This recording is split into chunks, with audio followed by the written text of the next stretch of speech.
a ir comenzando.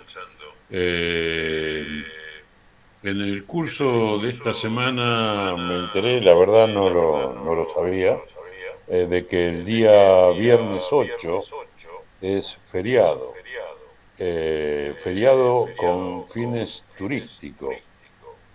Por lo tanto, en función de eso, si bien el decreto no dice nada del sábado, la idea sí eh, es asumirlo también en las mismas condiciones. Por lo tanto, el sábado que viene no vamos a tener clase.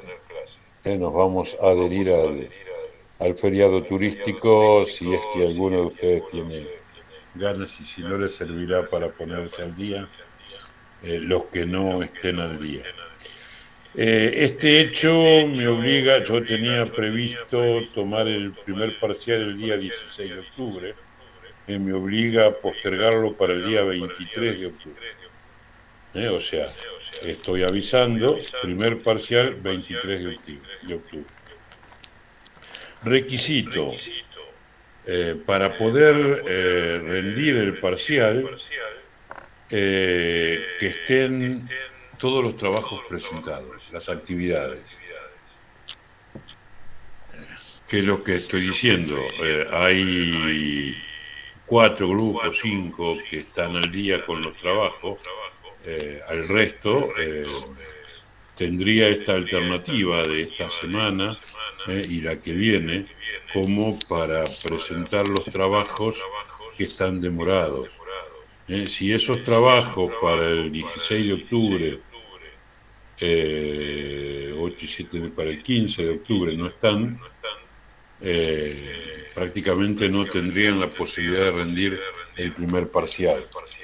Porque en alguna medida, primero por una razón de equidad, que todos hagan lo mismo, y segundo, una razón de que yo quiero ver cómo es que van comprendiendo los temas que vamos desarrollando. No sé si les queda claro un poco cómo es el tema. Sábado que viene no hay clase. Parcial 23 de octubre. Solamente pueden rendir los que tienen las actividades al día. Tema que entra en el parcial hasta el tema que vamos a desarrollar hoy. Hoy vamos a terminar el sector público, que lo comenzamos a ver en el encuentro pasado, y el sector monetario y financiero. Hasta hoy son los temas que entran en el parcial, o sea, hasta sistema monetario y financiero.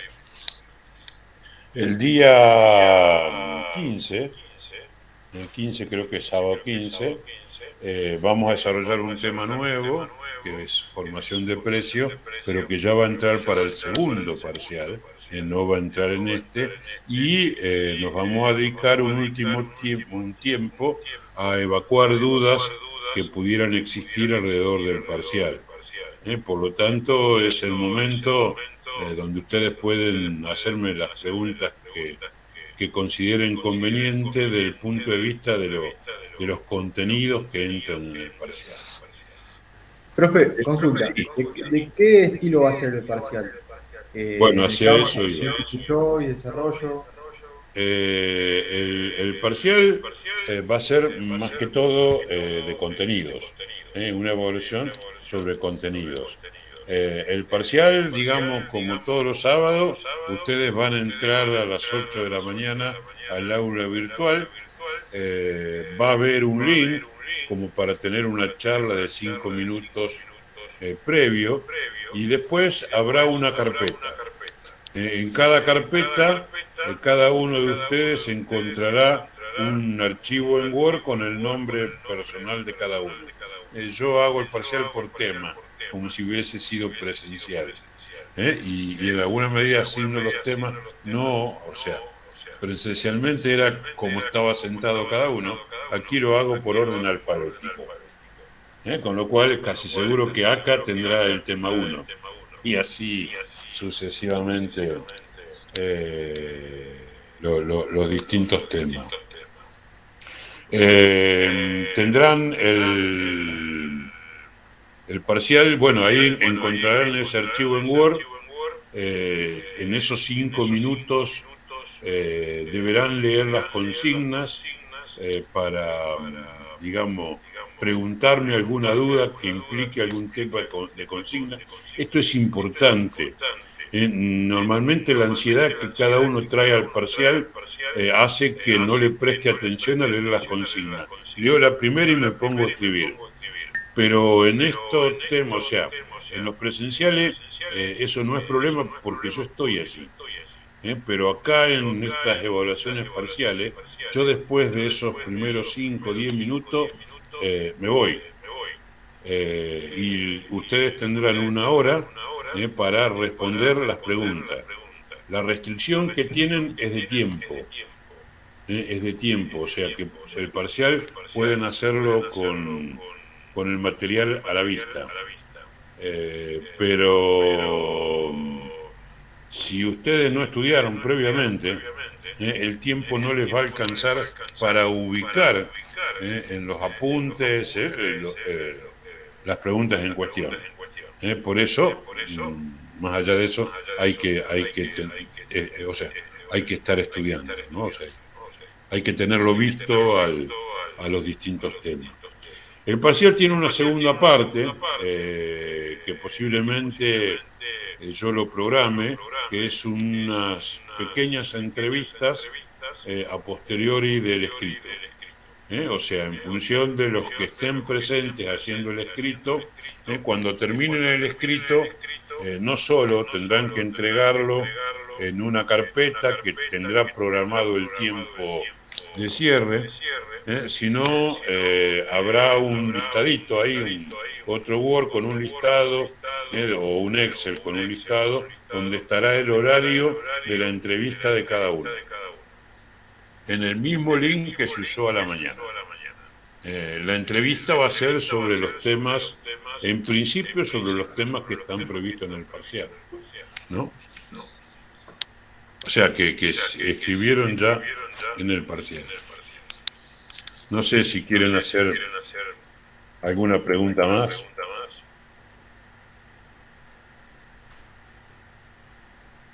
Profe, disculpe, no comprendí bien. Sí. Va a haber una segunda parte en donde hay que entregar... La segunda parte es una entrevista personal. Sí. Mano a mano, ustedes y yo, cámara prendida, charlando en principio sobre el parcial. Puedo hacer alguna pregunta fuera de las que están en el parcial, pero posiblemente vinculada a las preguntas que les tocó a cada uno. Ok, profe. Eso es lo que no había comprendido. Sí, sí.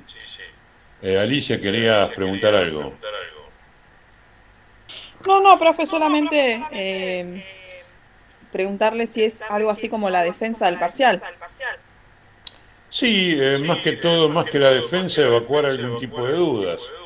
A lo mejor subsanar alguna pregunta no respondida o alguna pregunta respondida mal. Ok, gracias. Y bueno, posiblemente, si está todo bien el escrito, también defenderlo, ¿no?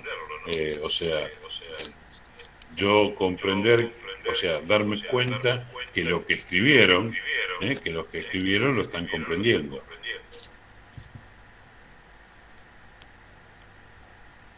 Eso implica que no sea copy y pegue.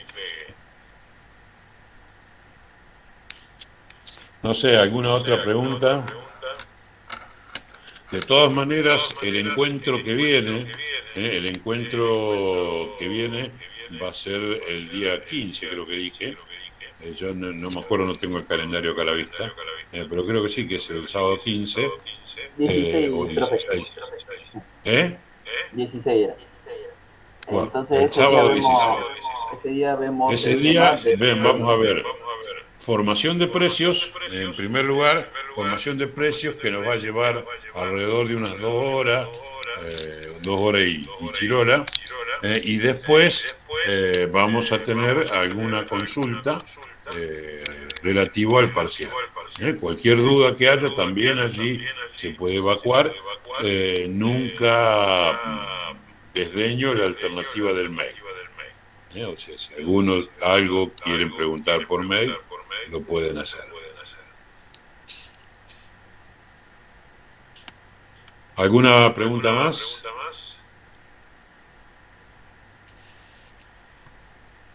Bueno, vamos a lo de hoy entonces.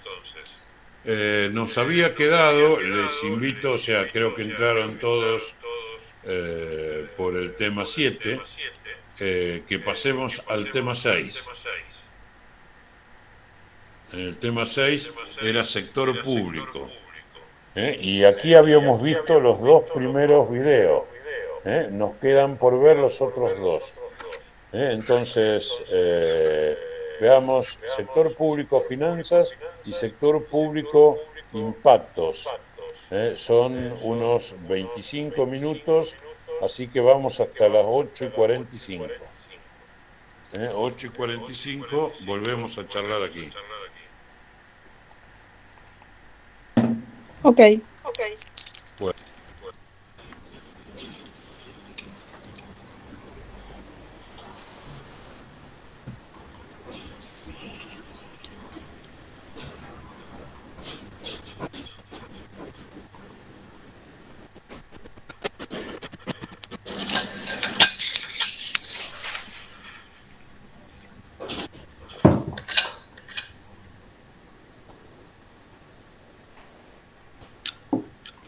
Bueno, ¿cómo anduvimos?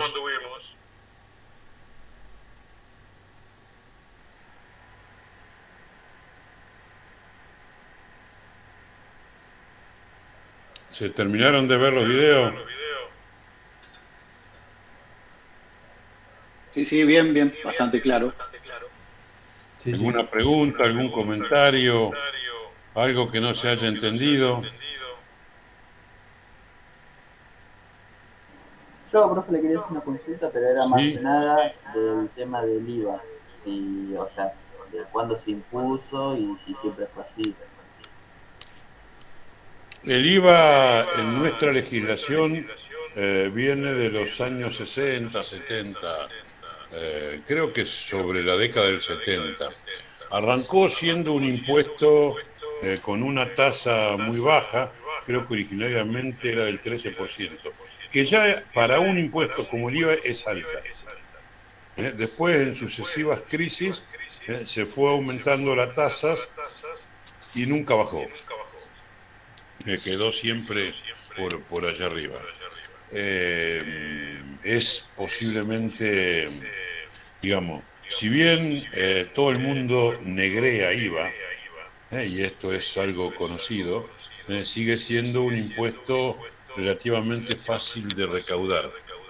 Y en función de eso es que el Estado lo sigue teniendo.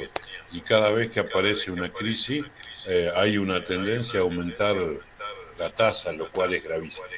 El IVA existe en la mayoría de los países, pero en los países centrales su tasa es del 2-3%, o sea que es un gravamen relativamente pequeño. Nosotros el 21% estamos pagando casi 6 veces más lo que pagan otros países en este tipo de impuestos.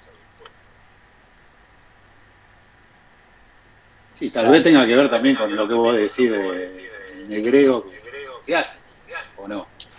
Tal vez, pero no sé, Sí. no sé cómo lo regularían, pues si no se negreara tanto, capaz que podría bajar a eso.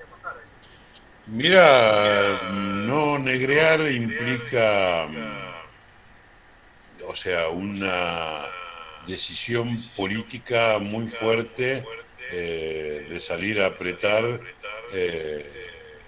pero sobre todo una decisión política.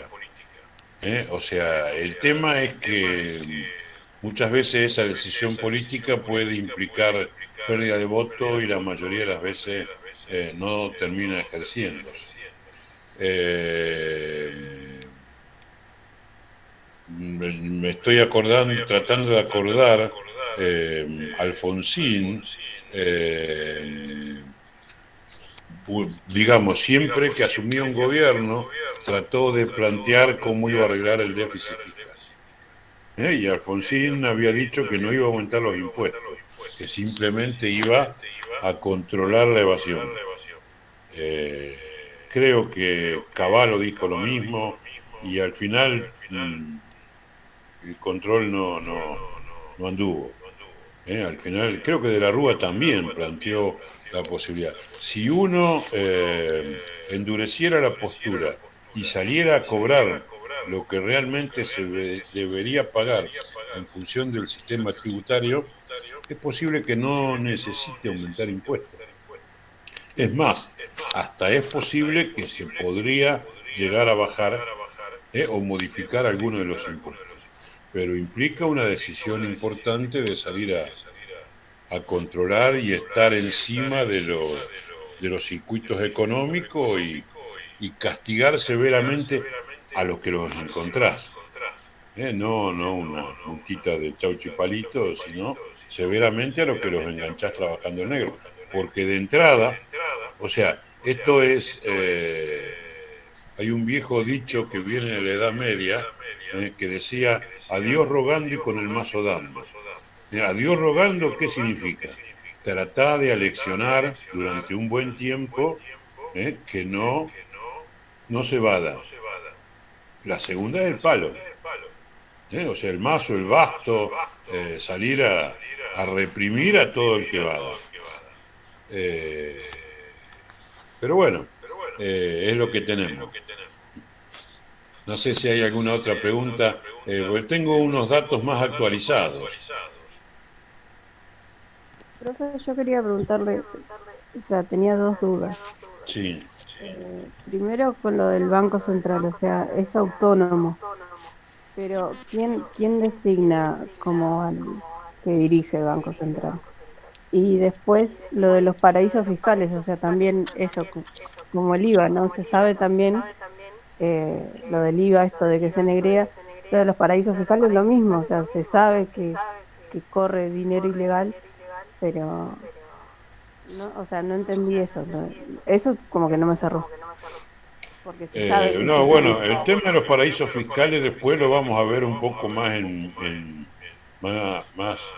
tampoco lo vamos a hacer un gran desarrollo, pero lo vamos a tocar porque es uno de los temas que tiene que ver con el sector financiero. Es cierto que todas las potencias mundiales, que son las que deberían controlar las guaridas financieras, más que paraísos fiscales, no lo hacen. Y saben que allí se blanquea guita negra, principalmente que proviene de la evasión de impuestos.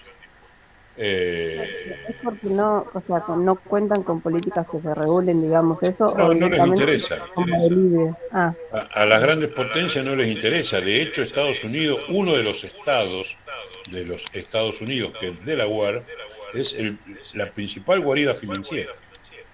La principal guarida financiera es un estado de Estados Unidos que tiene una legislación financiera propia, donde vos podés, digamos,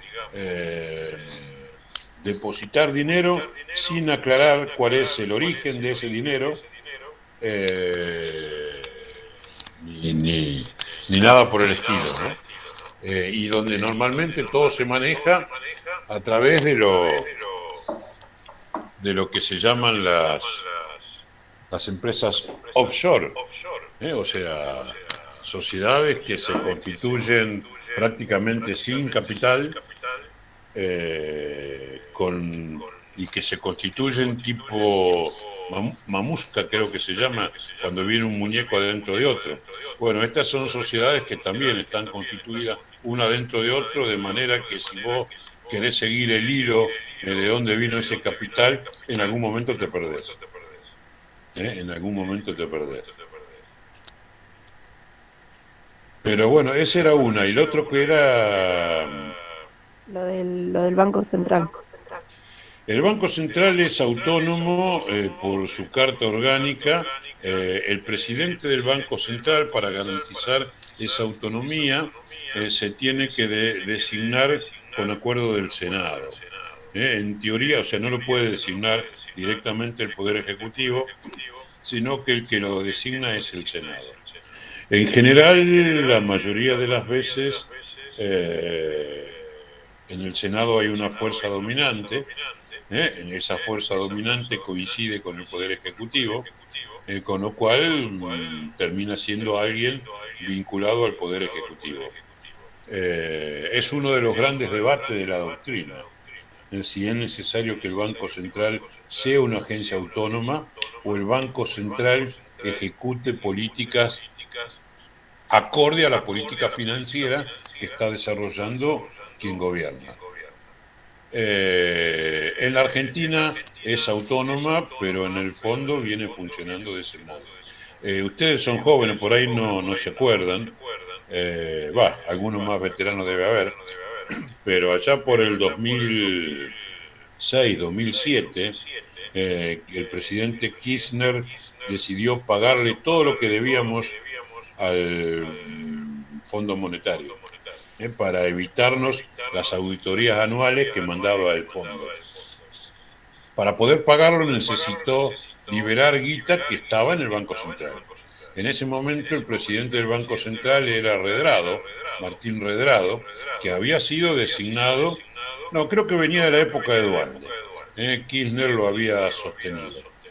Y Redrado se opuso en función de la autonomía y se estableció un conflicto hasta que por una presión fuerte del gobierno Redrado terminó renunciando, ¿no? Pero bueno, es un conflicto. En la Carta Orgánica dice que es autónomo. Claro, porque en el fondo sigue teniendo como más peso quien esté gobernando, digamos. Porque... Sí, en nuestro caso sí. No es el caso de la Reserva Federal de los Estados Unidos, donde muchas veces los presidentes suelen tomar algún tipo de decisiones desvinculadas de quien gobierna. ¿Alguna otra? Bueno, voy a compartir una...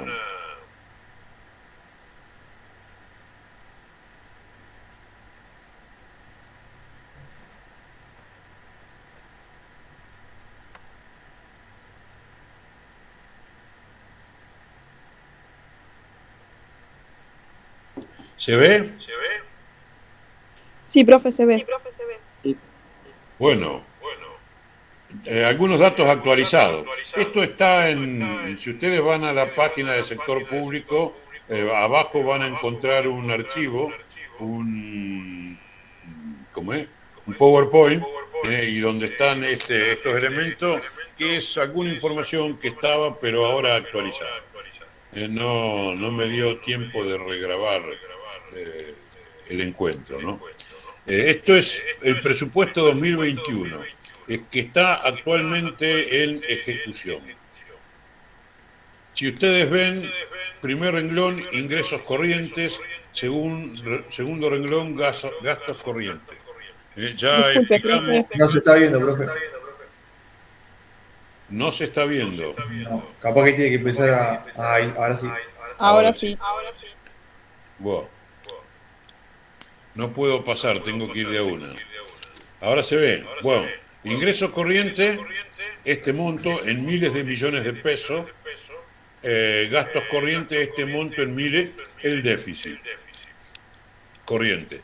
Corriente son todos los ingresos que no son de capital, de ingresos normales, y los gastos normales. Después vienen los ingresos de capital. Ingreso de capital es por la venta de algún bien del Estado, o gasto de capital es cuando se realiza alguna obra pública o se compra algún inmueble o cosas por el estilo. O sea que todo lo que no es de capital es corriente. Acá tengo los ingresos que pensaba el gobierno recaudar en el 2021 y lo que pensaba gastar en el 2021. Esto daba un déficit de 1.426.000 millones de pesos. Este es el ingreso de capital que provenía del patrimonio del sector público, y los gastos de capital tienen que ver la mayoría de obra pública. Después tenemos los ingresos totales, que surgen de sumar los corrientes y los ingresos de capital. y los gastos totales, que surge de sumar los gastos corrientes con los gastos de capital. El déficit se saca, el déficit final o el déficit primario, que por ahí es el que la mayoría de la gente atiende, se saca tomando los gastos totales, pero neteando, o sea, hacer neto los aportes de las instituciones de la seguridad social, los aportes. Aportes y contribuciones de las instituciones de seguridad social. La jubilación. O sea, es el gasto total, pero se le restan los aportes jubilatorios. Por lo tal queda el gasto primario este. El déficit primario son los ingresos totales menos el gasto primario. Y esto en el presupuesto da un déficit de 1.703.000.000.000 de pesos. Medido sobre el PBI indicaba un 4,5%. Después viene lo previsto pago de la deuda, con lo cual el déficit se va a 2.235.000.000.000 de pesos, que implicaba un 6% del PBI. Esto no sé si ustedes se acuerdan, después de las elecciones PASO, apareció la vicepresidenta criticando, creo que fue en la famosa carta que escribió, la ejecución presupuestaria. ¿Por qué? Porque hasta agosto, o sea, había previsto un déficit del 4,5% del PBI y hasta agosto ese déficit no llegaba al 2,5%. Al 2,5%. Y ella consideraba que se estaba haciendo un ajuste, porque se había achicado el déficit primario. O sea que este era el importe en cuestión, lo que estaba en discusión. En realidad el ministro de Economía lo que responde es que no es ajuste, que los ingresos corrientes fueron superiores a lo que tenían estimado, y en función de esa mayor ingreso, el déficit se achicó. Ahí hay todo un dato, o sea, si corresponde equilibrar o no corresponde equilibrar. Pero bueno, yo en alguna medida lo que les traía era el esquema de cómo está armado el presupuesto, para que en alguna medida vean la información que contiene. No lean la ley, porque la ley es larguísima, la ley de presupuesto. Esto es una síntesis de la ley hecho por la Secretaría de Hacienda de la Nación. Pero esta es la información básica que hay en el presupuesto. Lo que interesaría ver es cómo va a quedar la cuenta de inversión a fin de año. O sea, a fin de año se termina de ejecutar este presupuesto. Y ahí la Secretaría de Hacienda tiene, creo que 60 días para presentar la cuenta de inversión, donde va a decir si ese 4,5 de déficit primario se cumplió, o si hubo ahorro, porque el déficit fue menor, o se incurrió en un déficit mayor. Pero eso vendrá en la otra cuenta. Vinculado con el tema que está en discusión, aquí tengo una evolución del resultado primario. En celeste es el resultado primario. Hoy diríamos déficit primario. Y en rojo el déficit total, que en el presupuesto 2021 estaba en el orden del 6% del PBI, medido también en porcentaje del PBI. ¿Qué es lo llamativo? ¿Qué es lo llamativo? Aquí hay un periodo que va del 2003 al 2008, donde hubo superávit primario y también superávit total.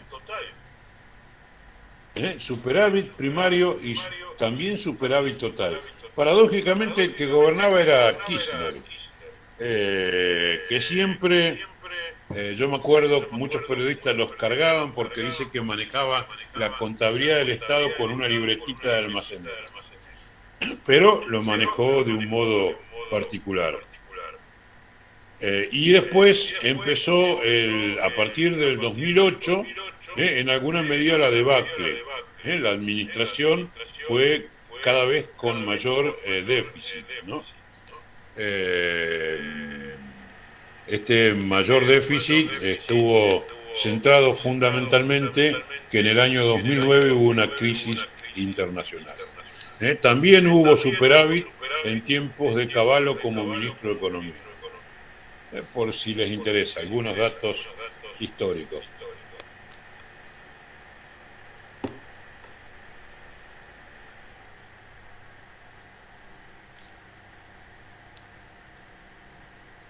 Composición de los ingresos corrientes. 64% de los ingresos corrientes tienen un origen tributario, 31% la seguridad social.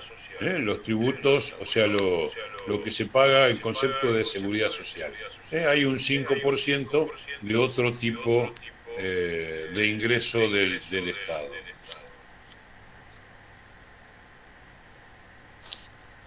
Y esto es un poco lo que me interesa, o sea, este es cómo está compuesto los ingresos tributarios, que conforman el 65% del ingreso que tiene el Estado argentino. O sea, el 32% del ingreso tributario lo aporta el IVA, 16% lo aporta el impuesto a los débitos y créditos bancarios. No digo que esté mal que se cobre algún impuesto a los débitos y créditos bancarios, no es demasiado razonable. Esto es un impuesto que se inventa cada vez que entramos en crisis y que, bueno, hasta que perdura, allí grabando el funcionamiento. En alguna medida esto lo que está haciendo es que la mayoría de la gente tienda a trabajar muchas cosas en efectivo para zafarse de este tipo de impuestos. El impuesto no está mal que prácticamente sea el segundo en el ranking de recaudación. Y lo que está más mal todavía, que el impuesto a las ganancias también es del 16%, pero más chico que los impuestos a las cuentas bancarias. ¿Por qué está más mal? Si yo quiero tener un sistema tributario progresivo, el impuesto de mayor recaudación debería ser el impuesto a las ganancias, porque es el impuesto progresivo. ¿Cuál es el problema? Los ricos evaden el impuesto a las ganancias, no pagan. O sea, hay una enorme evasión que les puedo asegurar que es más importante que el negreo que puede haber en el IVA, donde muchas veces el que negrea es un comerciante de sectores medios. Si no hay una decisión de cobrarle impuesto a las ganancias como corresponde a los más poderosos, menos va a haber decisión de tratar de blanquear el IVA. Esto hace que nuestro sistema tributario sea totalmente regresivo. Totalmente regresivo. Otro dato que a mí me preocupa de sobremanera: derechos a la importación, que son los impuestos, digamos, los aranceles que deberían proteger nuestra industria, el 6%. Derechos a la exportación, que son las retenciones sobre nuestras exportaciones, el 15%. Debería ser al revés.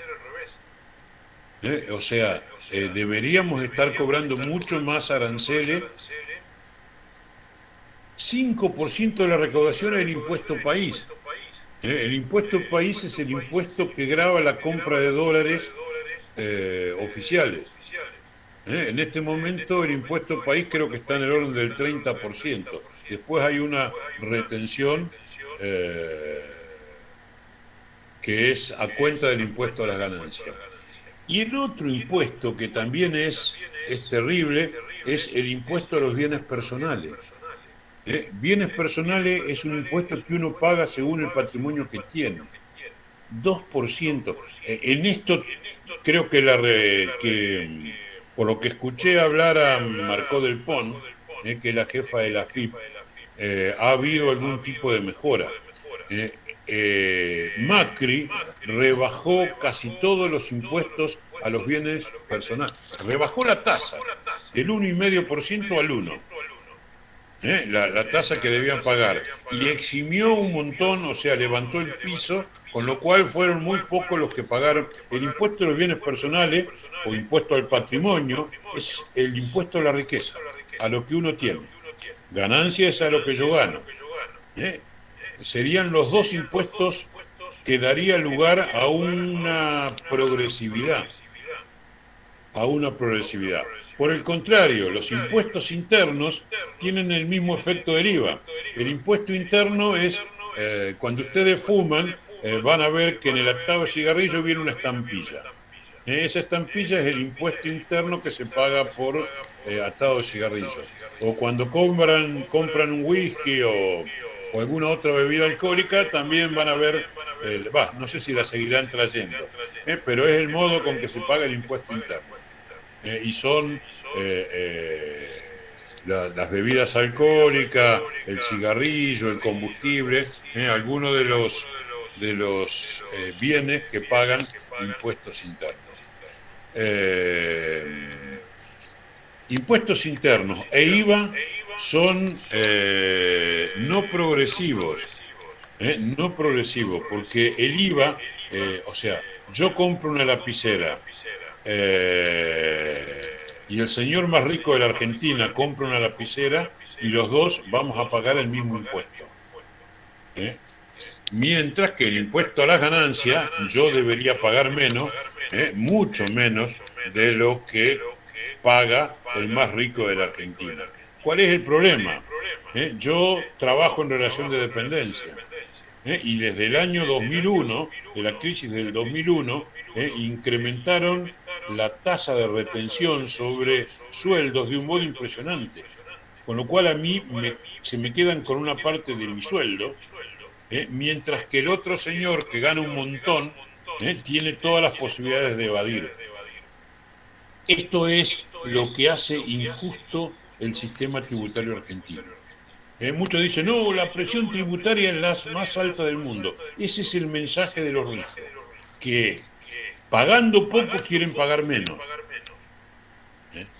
Ahora, a los sectores medios y medios humildes nos están reventando porque el impuesto a la ganancia nos lo cobran de un modo, y por la mayor incidencia del IVA. El IVA y los impuestos internos. No sé, esto era un poco lo que quería mostrarles. Del mismo modo tengo acá los gastos corrientes. El 58% de lo que gasta el Estado son contribuciones, prestaciones sociales. La principal de todo, el pago de jubilaciones. Pero está también ¿cómo es que se llama? La asignación por hijo, las asignaciones familiares, todo eso forma parte de las prestaciones sociales. Esto implica un 58%. Es casi imposible tocarlo. López Murphy, que ha reaparecido ahora después de una serie de desastres que hizo en la historia, en tiempos de la Rúa, quiso rebajar 13% el sueldo a los jubilados. Hacía, creo que del año 92-93, que los jubilados no tenían aumento, y encima les quiso rebajar un 13%. Y también 13% a los sueldos. O sea, hubo semejante movilización que a los 15 días de ser ministro, López Murphy renunció. 11% subsidios económicos. ¿Qué subsidio? La energía eléctrica, el gas, el agua y el transporte. O sea, las empresas que prestan esos servicios están recibiendo un subsidio, para que no aumenten. 14% gasto de funcionamiento del sector público. Acá están incluidos los sueldos. El sueldo, incluido el sueldo de los diputados, de los senadores, del presidente y de los ministros. 14%. En el total del gasto es algo que no es demasiado significativo. Cuando deciden rebajar esto es más que todo por un gesto político que una contribución al hecho en sí. 4% transferencia a las provincias, más allá de la coparticipación, que es un derecho de las provincias. Es lo que el Estado asiste a algunas provincias que tienen déficit. 4% funcionamiento de las universidades. Tampoco le salimos demasiado. 7% de lo que estamos pagando de intereses. Esto es intolerable. Esto es consecuencias del endeudamiento, algo que nunca deberíamos haber vuelto a incurrir. Y 2% otro tipo de gastos. Presupuesto también 2021.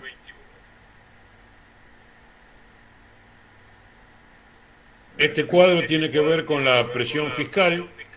La presión fiscal, o sea, sumado impuestos provinciales en ocre, en amarillo ocre, impuestos nacionales en celeste. Como pueden ver, el monto total, el año que mayor impacto tuvo la presión tributaria sobre el PBI fue en el año 2015 y fue del 31,5%.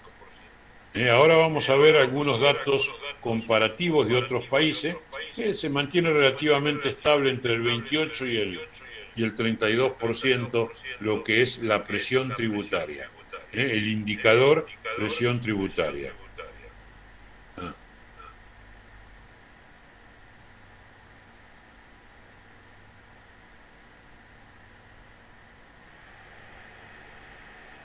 Bueno, aquí esto también es una actualización. Yo ya le había puesto algunos datos. Me olvidé poner el año, pero debe ser 2019, 2019-2020. La Argentina, la presión tributaria es del 28,6 del PBI. Fíjense, Alemania es 41,5. Por darle un dato de importancia. Estados Unidos, aquí lo tenemos, 26, un poco más barato que el nuestro. Italia 43, Francia el 47, Gran Bretaña 35, España 35, o sea, no, Brasil 33, o sea, no es... es mentira lo que dicen algunos medios sobre la presión tributaria. No es espantosa la presión tributaria en la Argentina. Está en los promedios de lo que es la presión tributaria en el mundo. Si yo me quiero comparar con Perú, 16%, con Paraguay 14%, sí, estamos cobrando más. Ahora, yo no quisiera tener un Estado como el de esos países. Es más, creo que mi Estado debería ser mejor, y para ser mejor a lo mejor cobrar un poco más. Lo que sí reclamaría, una mayor equidad en el cobro. O sea, que la mayor recaudación venga impuesto a las ganancias, la menor recaudación o la segunda o la tercera del IVA. O sea, hacerlo más progresivo. Eso sí, el presidente que lo haga deberá tener importante, porque digamos, el poder económico se le va a venir encima. En lo que hace al gasto, El gasto en la Argentina es del 38% del PBI. O sea, es un poco más, pero fíjense, Canadá, el sector público en Canadá representa el 52% del PBI. En un país liberal como Gran Bretaña, el 50%. Alemania, el 51%. Italia, Francia, el Estado genera el 62% del PBI a través de su gasto.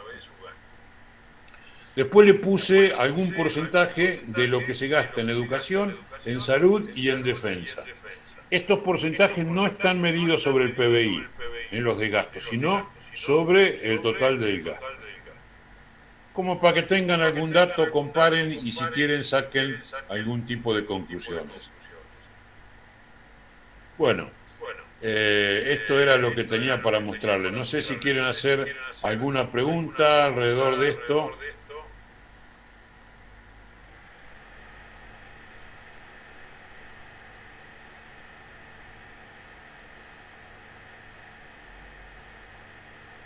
Hola, ¿me escuchan? Sí, profesor, Sí, sí, quedó claro. ¿Quedó claro? Sí, sí. Bueno, entonces, si quedó claro, continuamos con lo de hoy. Ahora sí, volvemos al tema 7. Sector monetario y financiero.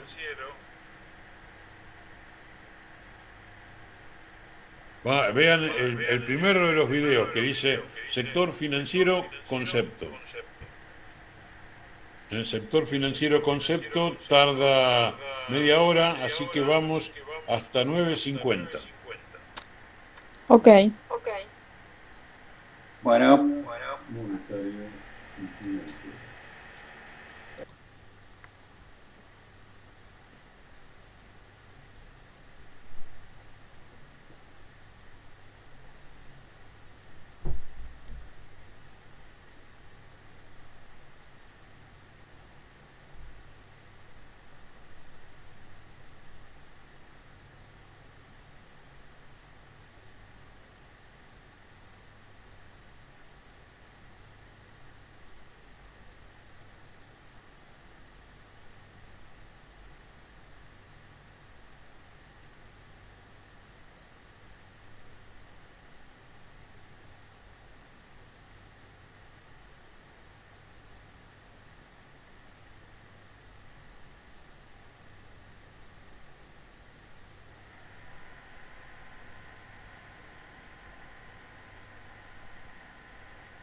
Sí, profe.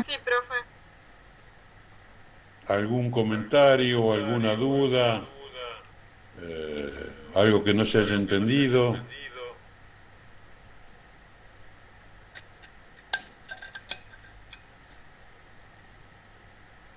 De mi parte, no. ¿Algún otro?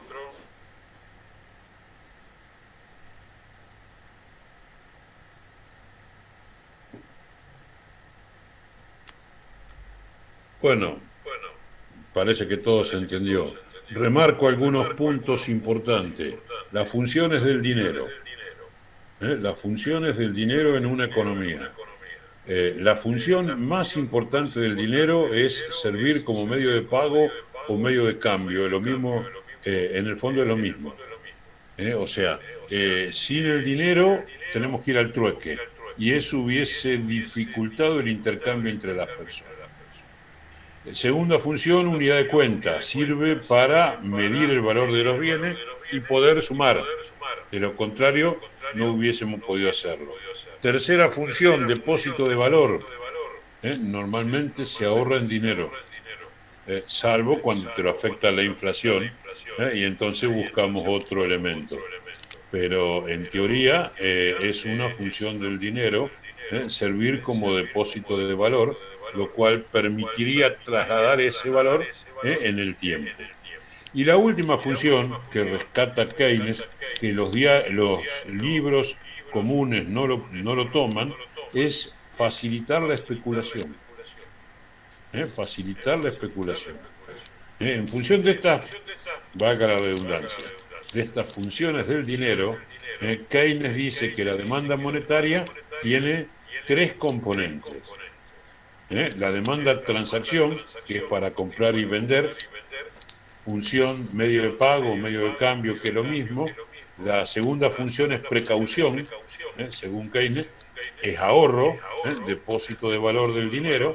El tercer motivo de la demanda es poder especular. Cosa que no habían visto los neoclásicos, para quienes la demanda está constituida por los medios de pago, solamente por los medios de pago. Ese es un punto importante. Los distintos tipos de dinero, como han ido evolucionando en el tiempo, no creo que merezca muchas dificultades. Simplemente destacar la diferencia entre el dinero papel y el papel moneda. El dinero papel es cuando el billete es convertible, mientras que el papel moneda es billete no convertible. No nos asustemos, en el mundo no hay dinero de papel. No hay dinero de papel. Todo es papel moneda. Nosotros tuvimos un sistema de convertibilidad que le sirvió a caballo para parar la hiperinflación. No más que eso. No más que eso. Usar la emisión como un instrumento de política es algo que no deberíamos renunciar. Y lo último, destacar lo que es el dinero bancario. Los bancos crean dinero prestando los mismos depósitos que reciben. No todo, pero prestan el 90% de lo que reciben, con lo cual generan una importante creación de medios de pago. No es dinero billete, generan medios de pago. Normalmente se maneja a través del cheque.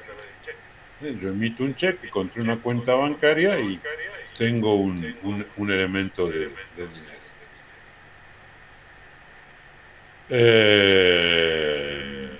Esos son los elementos más importantes. No sé si quieren hacer alguna consulta más.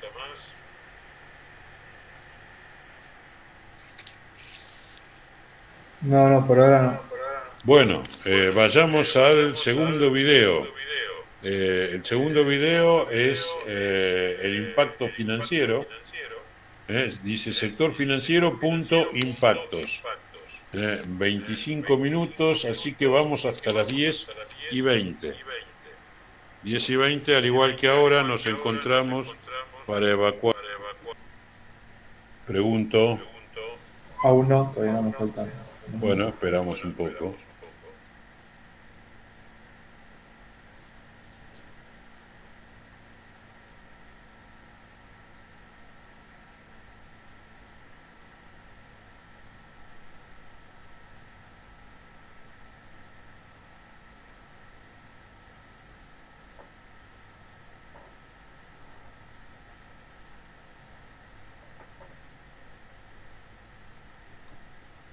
¿Todos terminaron?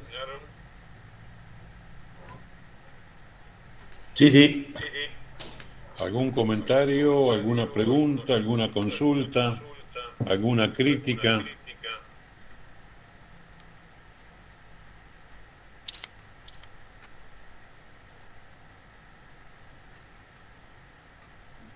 No, profe, la verdad que los videos son bastante...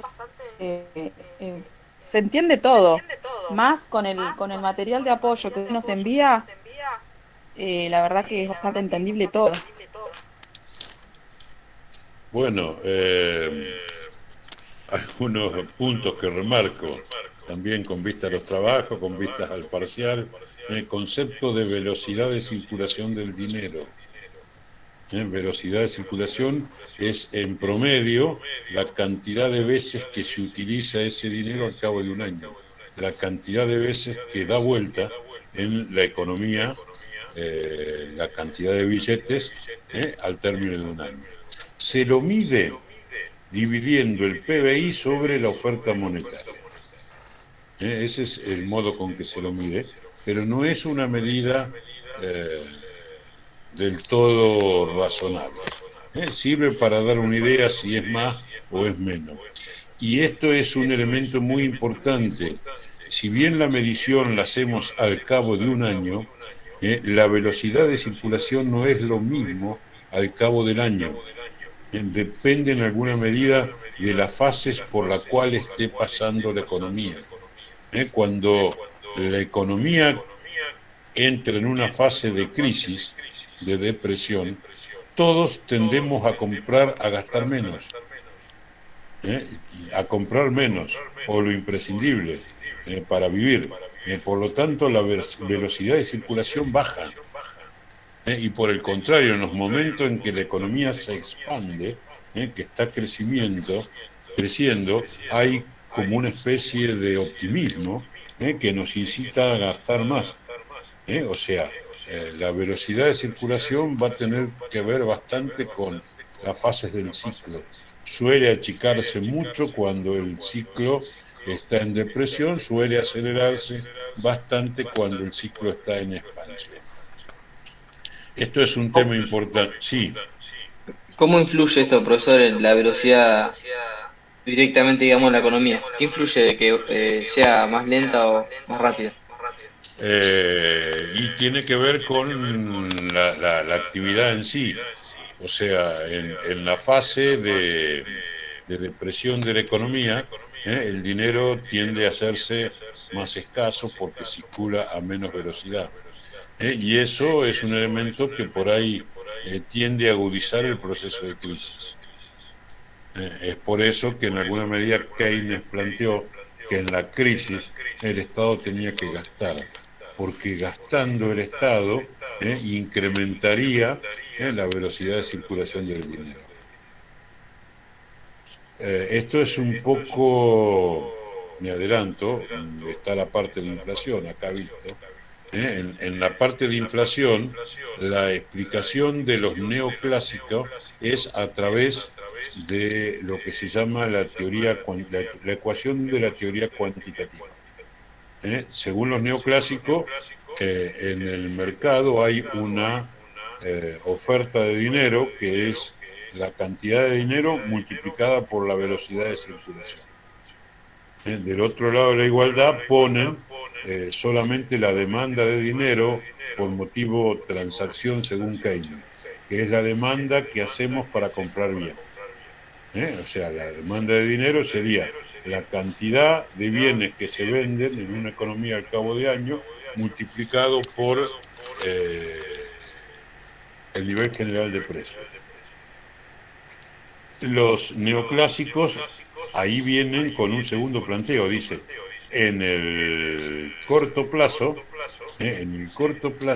la velocidad de circulación del dinero no cambia, no cambia, y la cantidad de compras que se hacen tampoco cambia. Por lo tanto, las puedo considerar como factores constantes. Y desde ese punto de vista, la ecuación queda reducida a la cantidad de dinero igual al nivel general de precios. Entonces, si yo emito, aumento la cantidad de dinero, el resultado, lógica matemática, va a ser el aumento general de precios. O sea, han planteado un reduccionismo que no es real.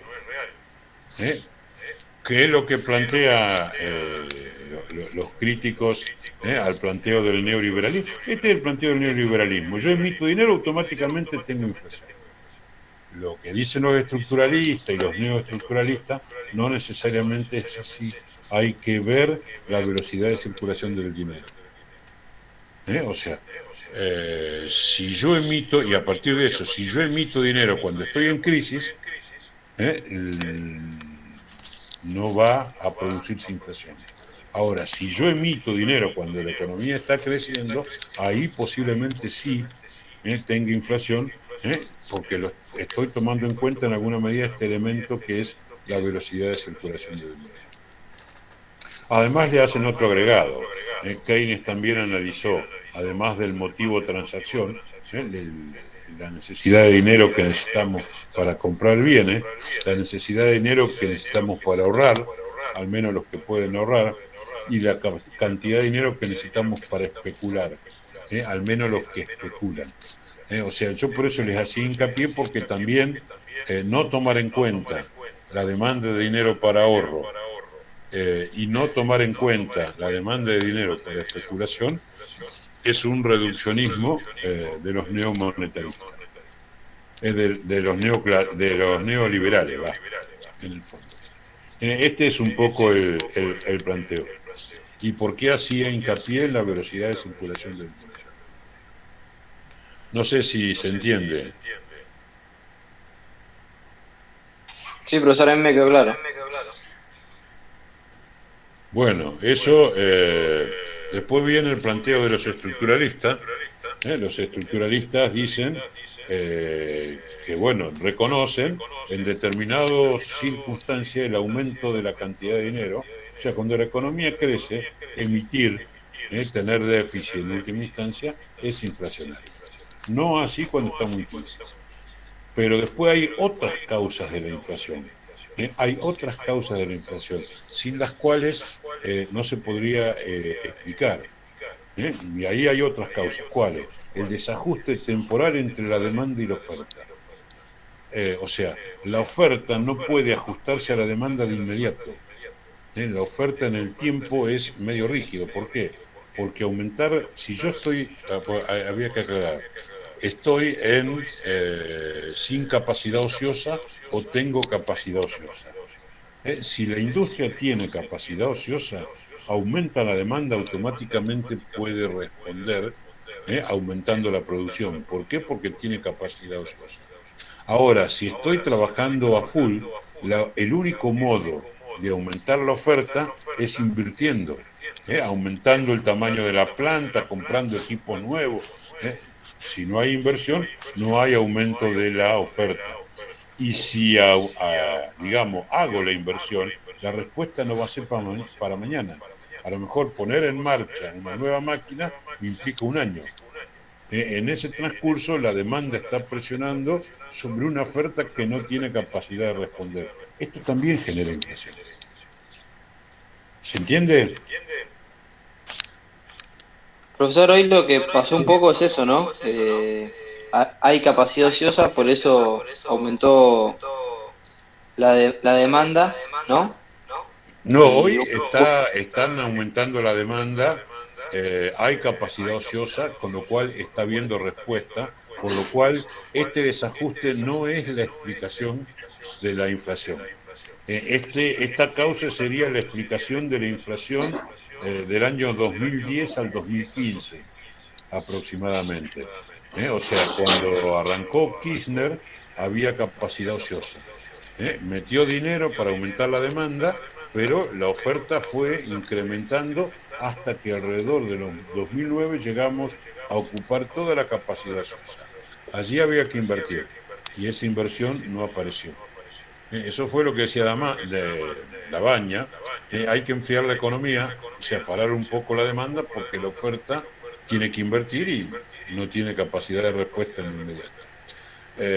Cristina decidió que no, porque en ese momento se produce la crisis interna y decisión política prioritó no tener desocupación, que la crisis internacional no le genere desocupación.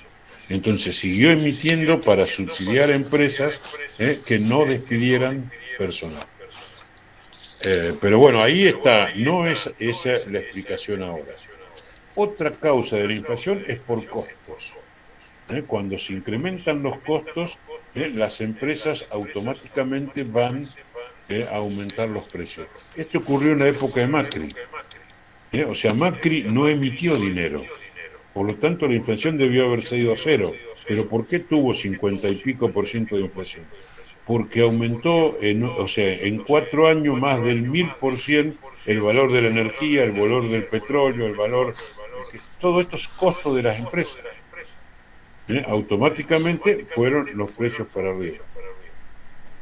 Otra causa, anticipo de las expectativas. Esto se genera sobre todo cuando se mueve el dólar. Se mueve el dólar y yo en automática pienso, aumentan los insumos importados, van a aumentar los precios. Entonces, por las dudas me cubro. Y no tengo razones para aumentar, pero por las dudas aumento. Y la última, que para mí en el caso de la Argentina es la más determinante, es poder del mercado. Yo puedo trasladar a precios los mayores costos y las expectativas si soy formador de precios, si tengo poder de mercado, o sea, si tengo la posibilidad de poner el precio y que me sigan comprando igual, aunque yo aumente los precios. Este es el grave problema de Argentina, algo que lo vamos a ver en la clase que viene. Cuando veamos el oligopolio como forma de formación de precios, allí lo vamos a analizar un poco. Bueno, no sé si quedó claro el tema de la inflación. Sí, clarísimo.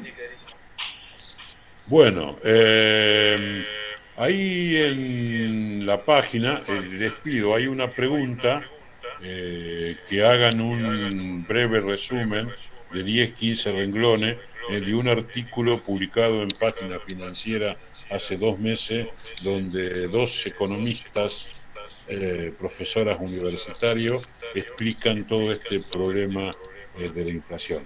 O sea que, tarea adicional, deberán leer ese artículo y tratar de sintetizarlo en 10-15 renglones en la actividad que tienen ahora. ¿Ese artículo, profesor, cuál es? Ese artículo está, si ustedes ven en la página del aula virtual, espera que yo me salí del aula virtual, está debajo del último video, también con el símbolo como si fuese video, en realidad es una página, es un URL, dice artículo de página. Ustedes hacen clic ahí y lo Perfecto. que se va a abrir es un artículo del diario Página 12, que está relacionado con una de las preguntas de la actividad de hoy. Listo, perfecto. ¿Alguna otra pregunta? Bueno, si no hay más, vamos a... Sí. Disculpe, profe, la última pregunta. La unidad 7 ya entraría para el segundo parcial, ¿cierto? La unidad 7. No, es 7 sector monetario. Sí. Esto ya entraría entra en este. Ah, ok, listo. Entra en esto. El 8, o sea, formación de precios, que vamos a ver dentro de 2 semanas, sí. Ese ya no entra. El parcial es hasta lo que damos hoy. Ok, listo, profe, gracias. ¿Otra? Bueno, veamos los últimos dos videos, el que dice sector financiero punto instituciones y sector financiero punto mercados de capitales. Entre los dos, 45 minutos, así que vamos hasta las 11:10. Ok. 11:10, y después de ahí ya damos la curva. Perdón, profe, pero serían 30 minutos hasta 11:10. 11:20, ponele. Saqué mala cuenta. Ok, listo. 11:20 entonces. Perfecto. Perdón, yo entré un poquitito más tarde. Entiendo que pasaron el parcial para el 23. Sí, correcto. Es correcto. Y la actividad del resumen del artículo es para entregar el próximo sábado o el viernes, mejor dicho. Exactamente. Perfecto, muchas gracias. La actividad sigue hasta digamos, tienen una semana para hacerlo. O sea que para el viernes tiene que estar, el viernes hasta el sábado a la mañana yo las pensaré bajar y mirar qué es lo que han hecho de la actividad. Perfecto, 15 renglones máximo. Sí, ojo que hay otras preguntas aparte de eso. Bárbaro, pues yo vi el artículo y... Bueno, está en la actividad, el artículo es una pregunta de la actividad. Perfecto, muchas gracias. No, al contrario. ¿Alguna otra pregunta?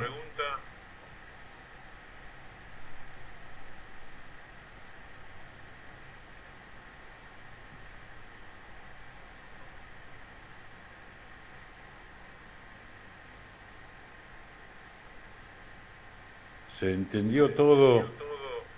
Profesor, no sé, yo me conecté recién, pero ¿podría ampliar a mí no me quedó muy claro lo del valor de los títulos, nominal, valor de cotización? Está bien. Un título, vamos a pensar en una acción. Una acción que es un derecho de propiedad sobre un pedacito del capital de una sociedad anónima. Yo tengo la acción, ese título me da derecho a participar en las asambleas de la sociedad anónima, si quiero participar, y a participar en las ganancias que reparta la sociedad anónima. El título ese tiene un valor, pongámosle 100, que representa lo que vale la partecita del capital de esa sociedad. Ahora, ese título cotiza en un mercado, y el precio del mercado puede coincidir con el valor que tiene el título o ser diferente. Entonces, el valor nominal es el que está escrito en el título. Y en el caso de la acción representaría el valor que vale una partecita del capital de la sociedad. El valor de cotización es lo que sale del mercado. Puede ser mayor, cotizar a 102, a 103, puede ser menor, cotizar a 95, a 94. O sea, especular es comprar eso barato para venderlo caro. Es en alguna medida la actividad principal dentro de los mercados de capitales. O sea, valor nominal es el valor que está escrito en el título, por el cual vale. Valor de cotización es lo que está cotizando en el mercado. Valor que yo lo puedo comprar en el mercado en cualquier momento. Si es un título de deuda, el título me da derecho a cobrar un interés. Cada 6 meses los títulos de deuda pagan un interés. Yo tengo derecho a cobrar ese interés más allá de la ganancia que puedo llegar a tener especulando. Y valor de rescate es el valor que el que emitió el título de deuda va a pagar al final del tiempo. Normalmente el valor de rescate es el valor nominal. ¿Se entiende? Ahora sí, profesor, muchas gracias. Un caso, o sea, la deuda externa argentina después de la cesación de pagos del año 2001 cotizaba a $25 el título que valía 100.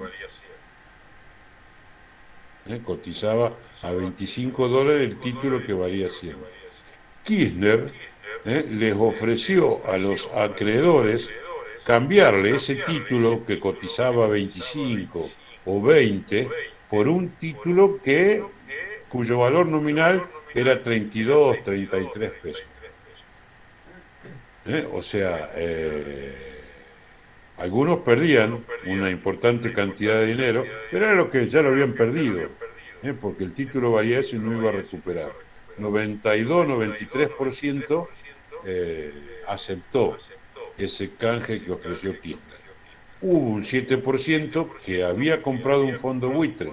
Los fondos buitre lo que hacen es comprarlo a $20, el valor nominal 100, y después litigar en un juzgado para cobrar los 100 más los intereses de esos 100 más los intereses por mora sobre esos 100. Ahí se estableció el litigio, que bueno, la salida de Kirchner no se resolvió, después fue el ministro, ya ni me acuerdo, el que hablaba de las pizzas, del valor de las pizzas, y pagó los 100 que reclamaban los fondos buitres, más los intereses con mora, y hasta una compensación más para que no reclamen. No sé, ahí te puse en juego el valor nominal, la cotización y lo que terminaron pagando, que es el valor de rescate. Un buen ejemplo. Bueno. Otro.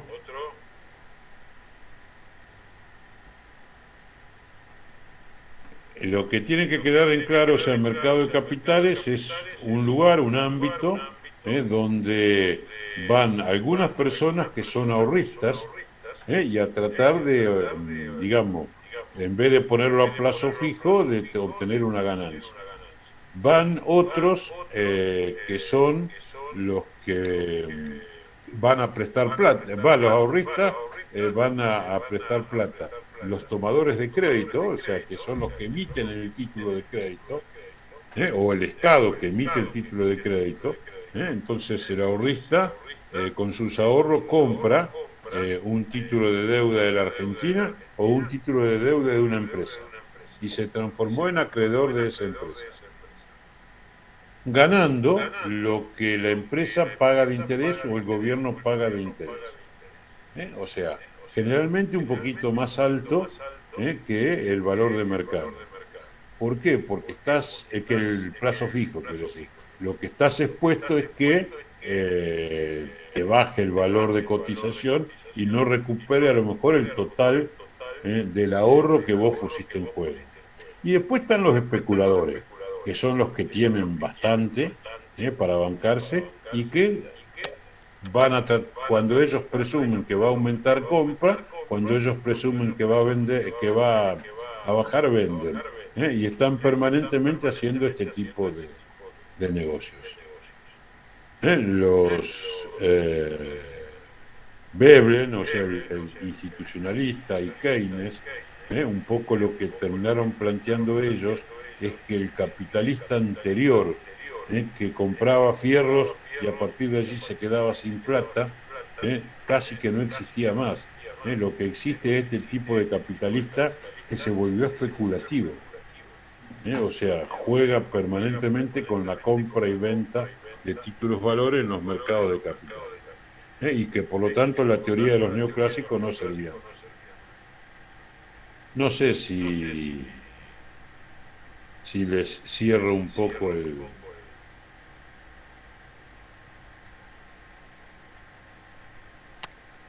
¿Alguna otra pregunta?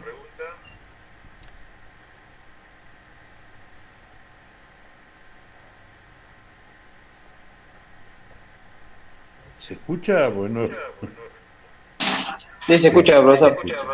bueno, ¿Podría, sí, a lo último explica la burbuja financiera? sí, una burbuja financiera es cuando se produce un fenómeno de un aumento constante del valor de un título o de una serie de títulos. Normalmente ese crecimiento se produce por una actividad especulativa. O sea, aumentó 5 días seguidos. Y yo presumo que va a seguir aumentando. Entonces, los especuladores salen a comprar ese título y la propia demanda de los especuladores hace que el título vaya cada vez más para arriba. Aunque en algún momento eso se pincha, se desinfla. Por alguna situación por ahí se genera una situación de desconfianza y cuando se pincha, normalmente, o sea, se pincha es el comentario que se hace alrededor de la burbuja financiera. En realidad lo que ocurre es que cambia la confianza que había en que aumentara. Al estancarse o al bajar un día, surge la desconfianza. Pero se pincha porque la demanda no es real.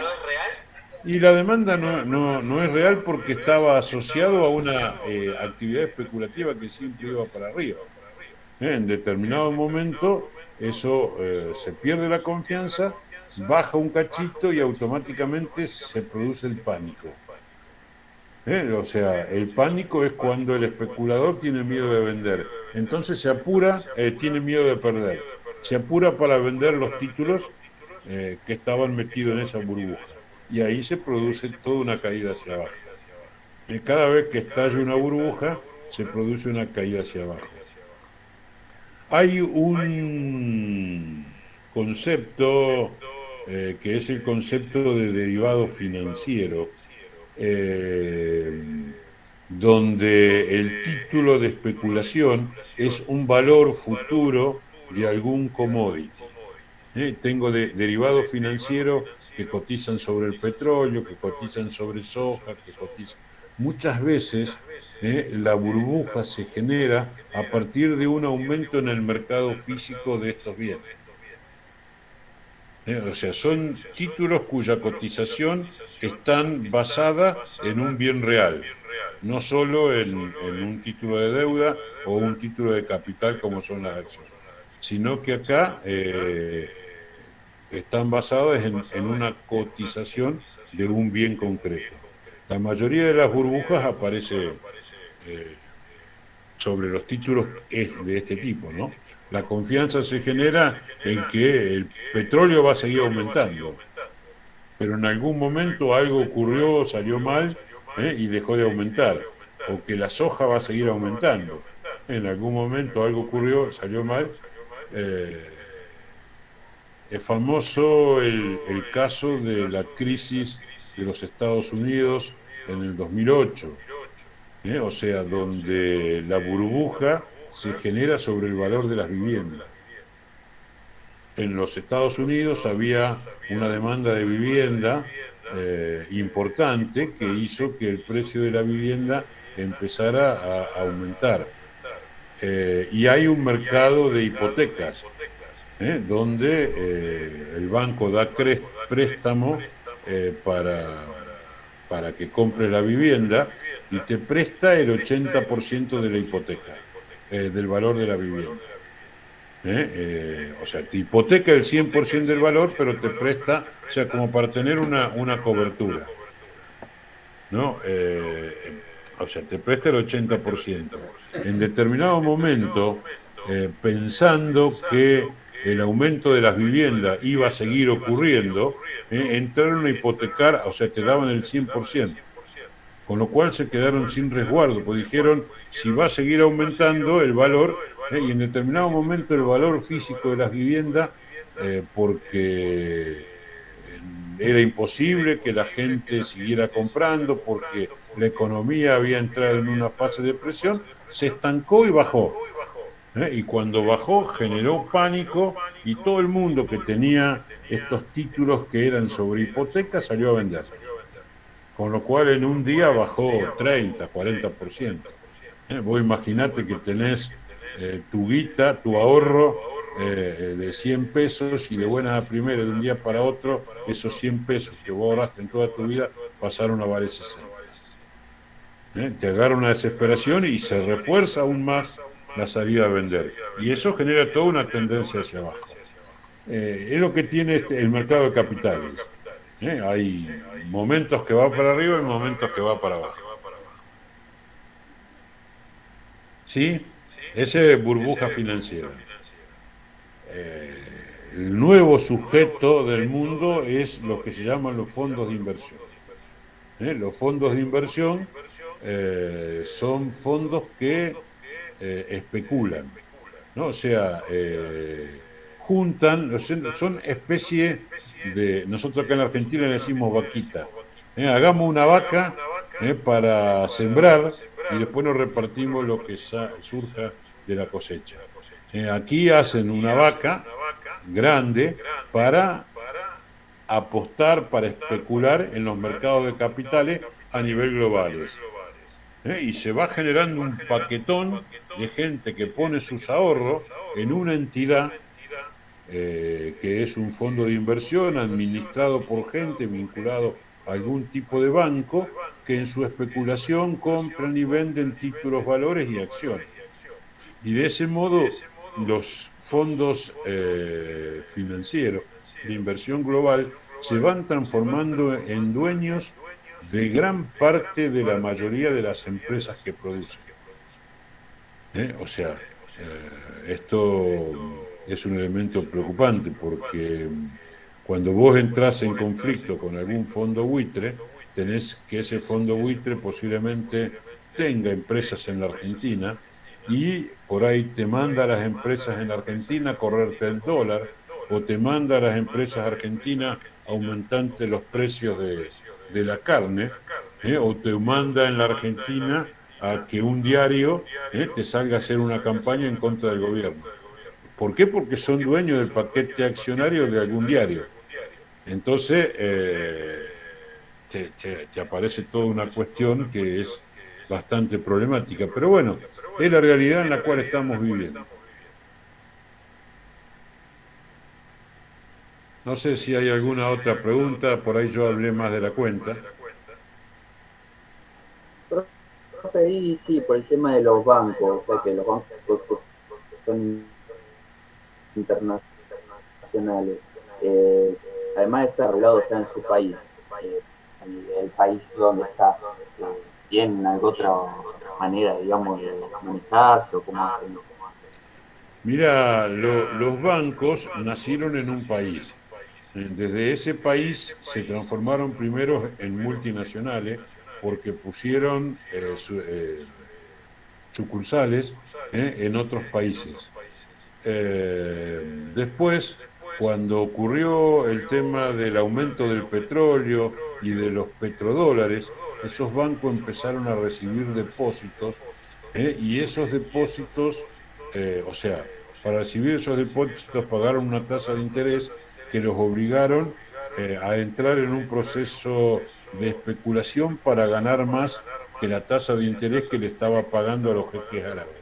Entonces empezaron a hacer inversiones en muchas partes del mundo, como para diversificar el riesgo. Como son inversiones especulativas, yo invierto en 20 países, porque si me va mal en uno o en dos, compenso con lo que gano en los otros 18. Después empezaron a partir de ese mecanismo a recibir cada vez más ahorro, porque no solo los jeques árabes se transformaron en ahorristas internacionales, sino que en la mayoría de los países del primer mundo el ahorrista dejó su mercado local, el grandote, bien grandote, y salió a ahorrar en el mercado internacional, ¿no? Entonces ese banco generó un banco nuevo, o sea, el banco nacido en los Estados Unidos generó un banco nuevo. Normalmente ese banco nuevo tiene su domicilio en Bahamas o en Panamá y este banco nuevo compró el 80% del capital del banco norteamericano, que a su vez el otro 20% está en otro banco trucho, organizado en otro país del mundo. Y de ese modo todo el capital se fue transnacionalizando. Sigue teniendo el banco el origen del país en que nació, pero normalmente su conducción estratégica opera a nivel mundial sin tomar en cuenta el interés de origen. Solo se acuerdan que son norteamericanos, cuando algún país afecta los intereses de este tipo de bancos. Entonces van al Estado norteamericano, miren, el gobierno de aquel país está afectando mis intereses y yo tengo tantos ahorros norteamericanos que necesito que me protejan. Y ahí vienen los muchachos del norte a decir, pórtense bien. Ese es un poco lo que ocurrió. Los bancos hoy los bancos se han transnacionalizado. E inclusive con la aparición de los fondos de inversión, el viejo banco norteamericano hoy, el 80% de su capital pertenece a estos fondos de inversión. O sea que el fondo de inversión es dueño de gran parte del banco, cuando el fondo de inversión nació por una creación del banco, pero en la realidad se invirtieron los papeles. En esto es fundamental el tema de las guaridas financieras, ¿no? Y tiene mucho que ver en esto la creación de sociedades de un modo muy simple, muy anónimo y con poco capital. O sea, el gobierno anterior, en el año 2018, creó una sociedad, una forma de sociedad que se llama sociedades por acciones simplificadas. Yo puedo hacer una sociedad por acciones simplificado con un capital equivalente a 2 sueldos mínimos vital y móvil. Hoy el sueldo mínimo vital y móvil está al orden de 30.000 pesos. Quiere decir que con 60.000 pesos, creo una de estas sociedades anónimas por acciones. Y con esas sociedades por acciones puedo transformarme en dueño de un banco o puedo hacer, que era lo que estaba ocurriendo en la Argentina, exportaciones de carne. Que no tienen gollete. Exportaciones de carne, o sea, el frigorífico está supervisado y si se mete a decir que está exportando carne de vaca vieja y en realidad está exportando novillito, se expone a sanciones. Pero este tipo de sociedades donde nadie sabe quiénes son sus dueños, ni cómo con 60.000 pesos pueden hacer operaciones de exportación, han encontrado cargamentos de carne en el puerto de Montevideo, como se encontró que era violatoria de la norma, quedaron los embarques de carne ahí parados y no han aparecido los dueños. Porque son estas formas de sociedades que son las que normalmente se llaman sociedades offshore y que se constituyen en estos llamados paraísos fiscales. En realidad yo creo que el nombre es guarida porque son todos bandidos. Pero bueno, no sé, si aclaré algo, los confundí más. Profe, ¿y todavía siguen esas, Sí, todavía están vigentes. Ah, bueno. Todavía están vigentes. Ojo, todo tiene su parte mala y su parte buena. A veces, digamos, 2 o 3 profesionales se quieren juntar para hacer una sociedad de servicios profesionales y es una actividad donde vos no necesitas un gran capital para operar. Y tenés que entrar en un trámite de constituir una SRL que más pesado, te lleva tiempo. Acá en 48 horas vos hacés la sociedad. Por lo cual, desde el punto de vista, digamos, de una sociedad profesional vendría bárbaro. Ahora, cuando esa sociedad que se constituye con tan poco capital se dedica, por ejemplo, a exportar carne o se dedica a hacer actividades financieras, el capital que necesitaría este es otro. Es otro. ¿Por qué? Porque el capital de esa sociedad en el fondo es el respaldo que esa sociedad tiene. Pero bueno, sí, existen. Con una parte buena, a veces negocios que no necesitan tanto capital, en 48 horas vos lo tenés el quit, tenés todo para operar. La contraparte es que es la misma forma de sociedades con las cuales se opera en los paraísos fiscales. No hay sociedad, no hay banco offshore ni sociedades offshore buenas. Lo que es offshore es para negrear guita. Guita de la evasión y guita de, ¿cómo te diría?, el comercio no legal. Comercio de droga, comercio de armas, comercio de personas, comercio de órganos. Toda esa cosa se mueve, y mueve mucha plata no legal. Y todo eso opera también lo que se va fiscalmente en las guaridas fiscales. Y eso, profe, también puede venir gente, o sea, de afuera, de exterior, para generar eso, generar sociedades anónimas. Sí, nosotros no tanto. En realidad recién ahora hemos ansiedad, o sea, más que todo lo que vas a encontrar argentinos que arman una sociedad en Panamá, en Bahamas, en algunos, en Delaware, en Liechtenstein, en Mónaco, en Andorra, y esa sociedad armada allá por ahí te viene a operar acá como sociedad extranjera, sin respaldo, porque en el fondo capaz que su capital son $500. O sea, hay muchas de esas operando acá. Ok, gracias. Y eso no lo regula nadie, ¿no? Hasta ahora no.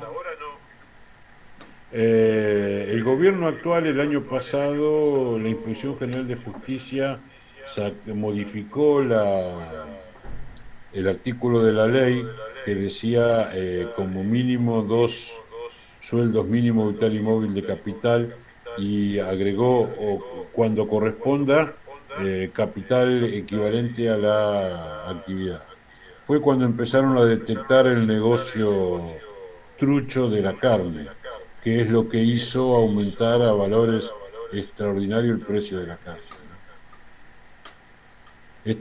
A través de estas sociedades, en realidad yo creo que detrás de eso están los frigoríficos exportadores, pero como no lo puedan hacer directamente como frigorífico tal, lo hacen a través de este tipo de sociedades.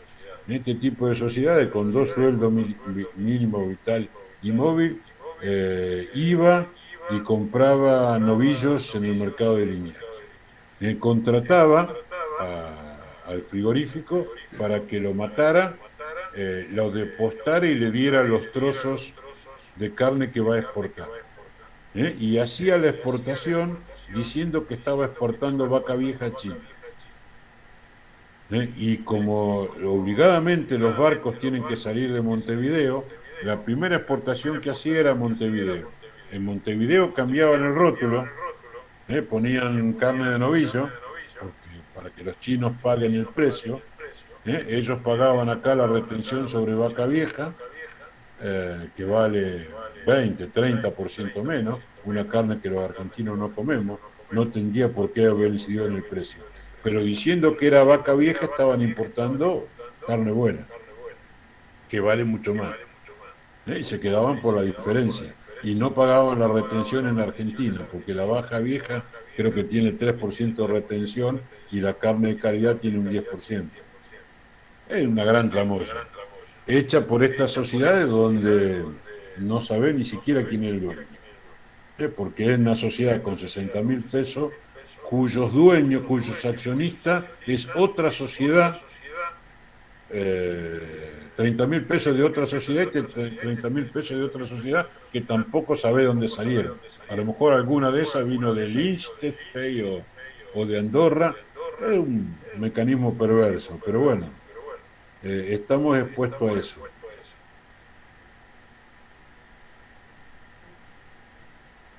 Bueno, no sé, si no hay más preguntas, llegamos hasta aquí. Entonces, sábado que viene no hay clases. Sí, termínenme la actividad que tiene que ver con lo que quedaba de sector público y sector financiero. Hasta esto que hemos visto hoy entra en el parcial. El encuentro que viene, dentro de 2 semanas, vendría a ser 16, me dijeron. Vamos a ver formación de precio, nos llevará 2 horas, 2 horas y media, y después vamos a evacuar dudas sobre el parcial. Las preguntas del parcial van a ser del tipo, por eso el interés de que hagan las actividades. Del tipo de las actividades, no les aseguro que repita las mismas preguntas, pero van a ser muy parecidas. En el caso de doctrinas, donde hay muchos, las preguntas de doctrinas van a estar vinculadas más, en el trabajo de doctrina hubo 3 preguntas, a la segunda y a la tercera. Les puede tocar una comparación del tipo de la segunda o un concepto o comparación del tipo de la tercera pregunta de doctrina. No les voy a hacer una comparación de 3 con 3, que fue la primera pregunta. Bueno, de todas maneras queda todavía una clase para charlar todos estos aspectos. Ok, profe, está bien. Bueno, que tenga buen fin y nos vemos el 16. Gracias igualmente y nos vemos hasta el sábado 16. Buen fin de semana.